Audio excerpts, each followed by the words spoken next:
السلام علیکم ورحمۃ اللہ وبرکاتہ۔ سیرت رسول صلی اللہ علیہ وآلہ وصحبہ وسلم اور تربیت کے سلسلے میں ایک نیا سلسلہ اس سلسلے کے اندر ایک اور سلسلہ شروع کرنے جا رہا ہوں، جس کی ابتدا اس ماہ مبارک ربیع الاول میں کر رہے ہیں۔ اس سلسلے کے اندر ہم یہ جاننے کی کوشش کریں گے کہ سیرت رسول پاک صلی اللہ علیہ وآلہ وسلم پر ہم کتنا عمل کرتے ہیں۔ ہم احادیث مبارکہ اور ان کے واقعات، زندگی کے واقعات سے دیکھیں گے اور ان کو کمپیئر کریں گے اپنی زندگی کے حالات، عادات اور واقعات سے کہ ہم کتنا 1% عمل کر رہے ہیں آپ کی سیرت پر۔ تو بہر اس سلسلے کی جو پہلی ویڈیو میں آج بنانے جا رہا ہوں، اس میں ہم یہ دیکھتے ہیں کہ سیرت رسول پاک صلی اللہ علیہ وآلہ وسلم پر عمل کرنا کیوں ضروری ہے ہمارے لیے۔ تو اس لحاظ سے اگر ہم بات کی جائے تو الحمدللہ ہم مسلمان ہیں، اور میں بات بھی تمام مسلمانوں سے ہی کر رہا ہوں۔ ہمارا عقیدہ اور یقین ہے کہ اس کائنات کی سب سے بڑی طاقت خدا عز و جل کے پاس ہے، اور ان کا جو پیغام ہمارے پاس ہے وہ قرآن مجید کی شکل میں ہے، اور اس میں کوئی شک نہیں کہ وہ واحد اتھارٹی ہے جو چاہے کسی کو عزت دے اور چاہے کسی کو ذلت دے۔ اس دنیا کا، اس کائنات کا تمام نظام انہی کے حکم سے رواں دواں ہے۔ اب ہم دیکھتے ہیں کہ اپنے وہ اس پیغام میں، قرآن مجید کی شکل میں جو ہمارے پاس ہے، اس میں وہ اپنے نبی معظم صلی اللہ علیہ وآلہ وسلم کے بارے میں کیا فرماتے ہیں۔ سورۃ توبہ آیت نمبر 128، جس کا مفہوم ہے کہ بے شک تم میں سے ہی تمہارے پاس ایک رسول تشریف لائے ہیں، جس پر تمہارا مشقت میں پڑنا گراں ہوتا ہے، تمہاری بھلائی نہایت تمہاری بھلائی چاہنے والے اور مسلمانوں پر کمال کے مہربان ہیں۔ یہ سورۃ توبہ آیت نمبر 128 کا مفہوم میں نے بیان کیا۔ اس سے پتہ لگا کہ رسول پاک صلی اللہ علیہ وآلہ وسلم کی ذات اقدس ہم مسلمانوں کے لیے بہت ہی مشفق اور مخلص تھی ہمارے لیے۔ ہماری مشقت ان کے لیے بہت ہی گراں ہوتی تھی، ناگوار گزرتی تھی، اور وہ ہمارے لیے صرف بھلائی ہی چاہتے تھے اور ہم پر بہت مہربان تھے۔ یہ اس آیت سے مفہوم ملتا ہے۔ تو اب رب ذوالجلال سے بڑی تو کوئی گواہی نہیں ہو سکتی۔ جب ان کی قرآن مجید میں جب گواہی آ گئی تو پھر بس ہمیں ثابت ہوا کہ اس دنیا میں، اس کائنات میں ہم پر سب سے زیادہ مخلص اور مشفق اور پیار کرنے والے اور بھلائی کرنے والی ذات رسول پاک صلی اللہ علیہ وآلہ وسلم کی ہی ہے۔ جب ایسے مخلص انسان کی، جو ہم سے اتنے مخلص ہو، تو ان کی سیرت پر عمل نہ کرنا زیادتی تو بنتی ہے ہماری، کہ ہمارے لیے وہ بھلائی چاہ رہے ہیں۔ انہوں نے ہمیں تمام زندگی وہ کر کے دکھایا جس سے ہم فلاح و کامیابی پا سکتے تھے، اور پھر ہم اگر ان کی سیرت پہ عمل نہ کریں تو پھر یہ ہماری زیادتی بنتی ہے۔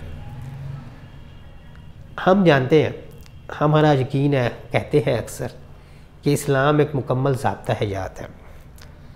ہماری پوری زندگی کا دار و مدار پھر اسلام پر ہی ہونا چاہیے، اور اس دین کی اساس کیا ہے؟ قرآن اور سیرت رسول ہے۔ تو پھر کیا وجہ ہے کہ کون سی ایسی بات ہے جو ہمیں سیرت رسول پاک پر عمل کرنے سے روکتی ہے؟ کیا ایسی بات ہے کہ ہم عبادات میں تو بہتر ہیں، لیکن ذاتی زندگی میں اپنے پیارے رسول صلی اللہ علیہ وآلہ وسلم جیسا نہیں بننا چاہتے؟ ایسی ہماری کیا مجبوری ہے؟ اس ملک کا نام تو ہم اسلامی جمہوریہ پاکستان چاہتے ہیں، لیکن ہم اپنی ذاتی زندگی میں آزادی چاہتے ہیں کہ ہم جو چاہیں کریں۔ ایسا کیا وجہ ہے کہ ہم مسلمان عاشق رسول، عاشق صحابہ، عاشق اہل بیت تو کلوانا پسند کرتے ہیں، لیکن ان کی مبارک زندگیوں پر عمل نہیں کرتے؟ ہم کیا وجہ ہے کہ باتوں میں تو چیمپئن ہیں کہ بڑی بڑی باتیں ہم سے کروا لیں، لیکن اعمال میں ہم زیرو کیوں ہیں؟ کیا یہ مسلمانوں کا یقین نہیں کہ دنیا اور آخرت میں فلاح و کامیابی صرف اسی راستے پر ممکن ہے جو کہ خدا عز و جل نے بتایا، تو پھر کیوں ہم اس راستے سے ہٹ کر شیطانی راہ اختیار کیے ہوئے ہیں اور پھر چاہتے ہیں کہ ہم دنیا میں بھی کامیاب ہوں اور آخرت میں بھی کامیاب ہوں؟ یہ ایسے کڑوے اور کسیلے سوال ہیں، تلخ سوالات ہیں، جن کے بارے میں اگر ہم ضمیر سے پوچھیں نا تو ہمارا سر شرم سے جھک جائے کہ ہم اپنی زندگی میں کیا کر رہے ہیں اور ہمارے جو دین اسلام میں بتایا گیا وہ اس سے کیا بتایا گیا اور کتنا مختلف ہے۔ اب اگلا سوال یہ پیدا ہوتا ہے یہاں پر کہ خدا نے جو ہمارے پاس ایک پیغام بھیجا قرآن مجید کی شکل میں، اس میں کیا ہے؟ وہ قرآن پاک کیا لایا؟ اس بات کا جواب طبقات ابن سعد میں ایک روایت ہے حضرت ابو قتادہ رضی اللہ تعالی عنہ سے کہ وہ فرماتے ہیں قرآن انسان کے لیے بہترین اخلاق لایا ہے۔ تو جب اس میں کوئی شک نہیں کہ قرآن مجید تمام انسانوں کے لیے ایسا ایک لاہے عمل لایا ہے جس پر عمل کر کے انسانیت کا احترام کیا جا سکتا ہے اور اپنی دنیا اور آخرت کو آسان بنایا جا سکتا ہے، تو پھر ہم اس پر عمل کیوں نہیں کرتے؟ اب اس قرآن مجید کی تشریح کیا ہے؟ اس قرآن مجید میں کون سی چیز ہمیں تشریح بتاتی ہے؟ تو ہمیں اس کے بارے میں تاریخ اور احادیث کی کتابوں میں مشترکہ روایت ملتی ہے۔ کسی نے عائشہ رضی اللہ تعالی عنہ سے پوچھا کہ آپ صلی اللہ علیہ وآلہ وسلم کا اخلاق کیسا تھا؟ تو آپ نے فرمایا آپ کا اخلاق بس قرآن ہی تو تھا۔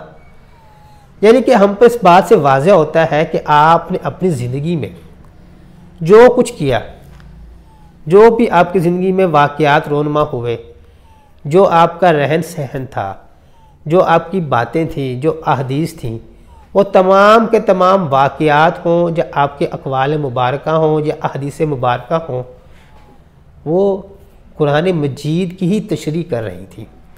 یعنی کہ آپ نے ہمیں قرآن مجید میں جو خدا کی طرف سے پیغام بھیجا گیا تھا اس کی راہ پر عمل کر کے دکھایا، اور اس بات کے ثبوت، ایک بات کی گواہی ہمیں نہج البلاغہ میں ملتی ہے۔ نہج البلاغہ میں خطبہ نمبر 93 میں جناب امیر المومنین مولا علی کرم اللہ وجہہ فرماتے ہیں کہ خدا عز و جل نے نبی کریم صلی اللہ علیہ وسلم کو اس وقت بھیجا جب لوگ حیرت و پریشانی کے عالم میں گم کردہ راہ پر تھے اور فتنے ہاتھ پیر مار رہے تھے۔ نفسانی خواہشات نے انہیں بھٹکا دیا تھا اور غرور نے بہکا دیا تھا، اور بھرپور جاہلیت نے ان کی عقلیں کھو دی تھیں، اور حالات کے ڈانو ڈول ہونے اور جہالت کی بلاؤں کی وجہ سے پریشان و حیران تھے۔ چنانچہ انہیں سمجھانے بجھانے کا پورے کا پورا حق آپ صلی اللہ علیہ وآلہ وسلم نے ادا کیا، خود سیدھے راستے پر چلے بھی اور حکمت و دانائی اور اچھی نصیحتوں کی طرف دوسرے لوگوں کو بلاتے بھی رہے۔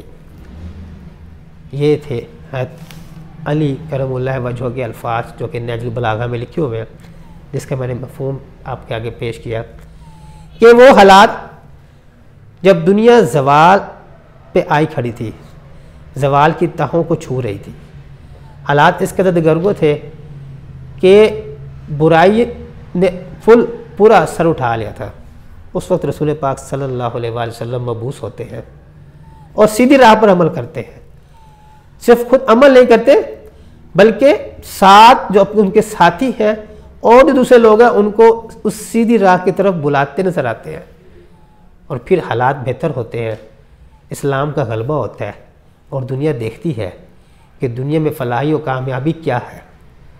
تو پھر جب ان حالات میں رسول پاک صلی اللہ علیہ وآلہ وسلم عمل کر کے دکھا سکتے ہیں تو آج ہمیں ایسے حالات میں ان کی سیرت پہ عمل کرنے سے کیا چیز مانع کرتی ہے؟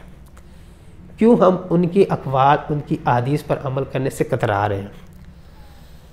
جو ہمیں سیدھی راہ پر بلاتے ہیں ہم ان کو جھٹلا کر ہم شیطانی راہ پر کیوں چلے ہوئے ہیں؟ ایسی کیا وجہ ہے کہ ہم وہ راستہ اختیار کرنے سے گریزاں ہیں؟ یہ سوال ہے آپ لوگوں کے لیے۔ ان تمام باتوں سے واضح ہوتا ہے کہ سیرت رسول پاک صلی اللہ علیہ وآلہ وسلم قرآن سے بھی پتہ لگتا ہے اور بھی کئی واقعات پتہ لگتا ہے کہ ان پہ عمل کرنا ہر مسلمان کے لیے ضروری ہے۔ اب سیرت رسول پاک صلی اللہ علیہ وسلم پہ عمل کرنا ضروری ہے جو احادیث اور واقعات کی شکل میں موجود ہے۔ انشاءاللہ اگلی ویڈیو میں کچھ احادیث اور واقعات کے ساتھ کمپیئر کروں گا کہ وہ احادیث کیا ہیں، واقعات کیا ہیں اور ہمارے اعمال کیا ہیں۔ یہ آج کی پہلی ویڈیو، انشاءاللہ کچھ دنوں تک آپ کو اس کی دوسری ویڈیو ملے گی۔ اس طرح یہ سلسلہ چلتا رہے گا جس میں میں مختلف احادیث لے کر آتا رہوں گا اور آپ لوگوں کو بتاتا رہوں گا کہ یہ حدیث ہے اور یہ ہمارا عمل ہے۔ اور یہ میری ویڈیوز ان لبرل کے منہ پر بھی ایک چماٹا ہے، لا دینت کے لوگوں پر بھی منہ پہ ایک تھپڑ ہے کہ جو ہماری کارروائیوں کو، ہمارے اعمال کو دیکھ کر ہمارے دین پہ بات کرتے ہیں۔ میں انہیں کہوں گا کہ ایک بار تعصب اور بغض ہٹا کر رسول پاک صلی اللہ علیہ وسلم کی زندگی، ان کی سیرت کا مطالعہ کریں۔ انسانیت کے لیے اگر کوئی دین اعلیٰ و عرفہ ہے، انسانیت کا احترام اور انسانیت کی فلاح اگر کسی دین میں ہے تو دین اسلام میں ہی ہے۔ یہ آپ کو میری ان بتائی آگے ویڈیوز میں احادیث بتائیں گی کہ رسول پاک صلی اللہ علیہ وسلم لوگوں کے لیے کیا چاہتے تھے، کیا ان کا احترام چاہتے تھے۔ وہ اور بات ہے کہ ہم آج عمل نہیں کر رہے تو اس میں وہ تعلیمات اور ہیں، وہ ہماری کمزوری ہے کہ ہم ان کے راستے سے ہٹ گئے ہیں۔ ملتے ہیں اگلی ویڈیو میں، تب تک کے لیے اللہ آپ سب لوگوں کا حامی و ناصر ہو۔ اللہ حافظ۔